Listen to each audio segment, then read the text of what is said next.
Opa, Flávio Dino estava certo. Mexeu num ninho de cobras e agora a CGU descobre a farra com dinheiro público que Bolsonaro deu de presente para Arthur Lira e para o Centrão. Essa farra deixou muita gente rica e elegeu muito prefeito da direita e da extrema direita. Agora, 9 horas e 57 minutos, o Conexão Globo News começa a trazer para vocês aqui os primeiros achados oficiais, formais, da Controladoria Geral da União, o órgão que fiscaliza a administração pública federal em cima da execução das emendas individuais, emendas de comissões, do chamado orçamento secreto, que o parlamento usufruiu durante anos, sem prestar contas, mesmo após determinação do Supremo Tribunal Federal. A determinação foi feita há 2 anos e a CGU coloca no papel que ela nunca foi cumprida. A CGU escreve que é impossível identificar ao longo de 2020, 2021 e 2022 quem é o patrono de dinheiro que foi literalmente perdido pelo Brasil. A gente começa a trazer os registros e eu digo começa porque são centenas de páginas que foram anexadas aos autos no fim da noite de ontem. Portanto, também é público o registro que a gente traz para você. Nos 20 municípios desta amostra, que 20 municípios são esses, Daniela? A CGU fez um pente fino, pegou 30 municípios no total que tinham recebido um volume bastante significativo de dinheiro, fez um pente fino e foi reduzindo para você. Nos 20 municípios dessa amostra, entre as 158 obras patrocinadas com emendas, e aí eu vou pedir para você esquecer esse palavreado técnico, são emendas do relator, ou seja, de orçamento secreto e de comissão, 57, ou seja, 1/3 dessas emendas não estavam iniciadas. 4 estavam paradas.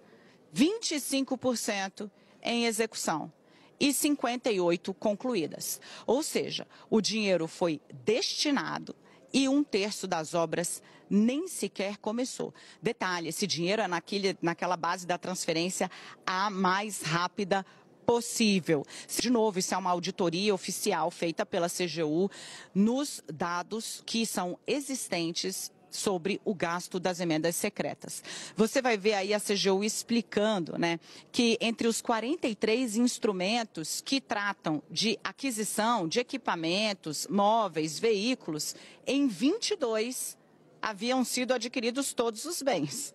Em 4, os bens haviam sido parcialmente adquiridos. Nos demais, ainda não haviam começado, estavam em ações preparatórias, ou seja, quem destinou dinheiro público há anos para comprar mobiliário, para equipamento público ou obras, não recebeu ainda um pedaço significativo, 17 de 43 obras. Vamos partir para um outro ponto que eu considero muito importante, na página 148, que está aí com o nosso time.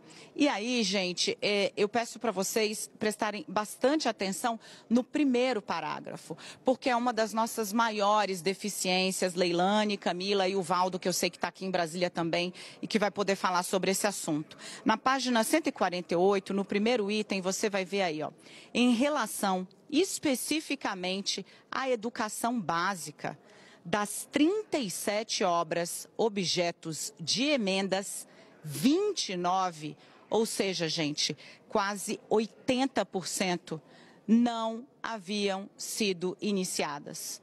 É dinheiro no ralo. Das 37 obras, só nesses municípios que eu citei para vocês, o pente fino, 29, 79%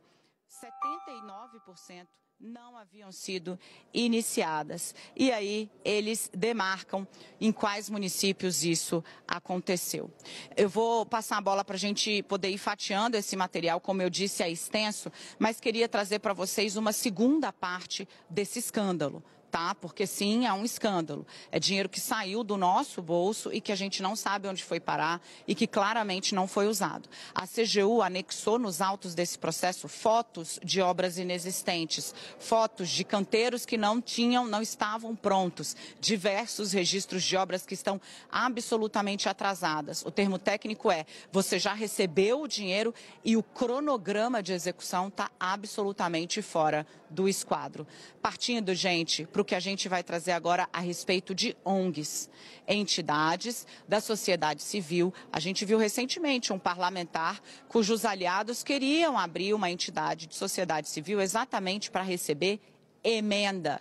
Olha o que a CGU encontra aqui no que diz respeito às organizações de terceiro setor. A CGU, gente, constata que em 6 das 9 entidades analisadas, nesse caso aqui a CGU pegou as 10 ONGs que mais receberam recursos, que tinham recebido recursos vultuosos e passou um pente fino. Em 6 das 9 entidades analisadas foi constatada a ausência de chamamento público. Isso está na página 4 de 7 de um relatório que eu mandei para o Lucas, já aparece aí na sua tela. É o terceiro item, tá? De 6 das 9 entidades, boa gente, muito obrigada. 6 das 9 entidades analisadas foram contratadas basicamente sem que tivesse qualquer tipo de concurso, para comprovar que elas tinham o melhor preço, a melhor prestação de serviço. E agora vamos para o quarto ponto, a respeito da capacidade operacional e técnica para a execução do objeto, ou seja, daquilo que ela recebeu dinheiro para fazer. Verificou-se que 5 das 10 ONGs das entidades não dispõem nem de equipe, nem de estrutura material ou física para executar os trabalhos. Isso, gente, eu paro por aqui para a gente poder girar, trazer esse assunto. Estou no plenário da Câmara dos Deputados, Câmara que briga para ter esse instrumento de volta, que claramente a CGU fez uma auditoria parcial, Camila, como você sabe, pensando municípios com base nos valores recebidos e de onde puxou uma pena, encontrou não uma galinha, mas uma granja inteira. É muito desperdício de dinheiro público. A partir disso, eu volto e jogo para você, Camila, com aquela frase de bastidor que a gente já contou aqui, deixada pelo ministro Gilmar Mendes numa conversa com parlamentares, quando o ministro Flávio Dino, que é o relator desse processo, que recebeu esses dados, como eu disse, entregues pela CGU oficialmente ao Supremo na noite de ontem, o Congresso, gente, foi salvo de si mesmo pelo Flávio Dino. Foi isso que disse Gilmar Mendes, porque a investigação que advém desse material deixa claro que só numa parcela há farto indício de que houve má versação de dinheiro público, no mínimo.